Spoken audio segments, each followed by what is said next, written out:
be longer than this, of course. So that one's going to go nice with distressed walnut hickory. And it looks nice with that gold. We had it hanging like that on display, and somebody bought the display. Oh. Yeah.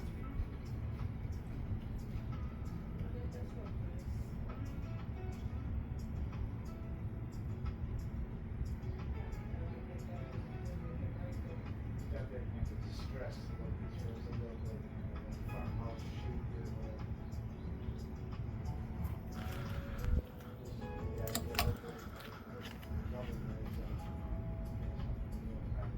So what was that and blades, and then pick a light difference.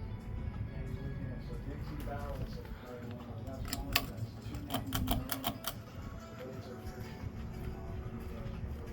Just have $30 and go up from there to $99. Tiffany light is $141, I believe. Yeah, the expensive things.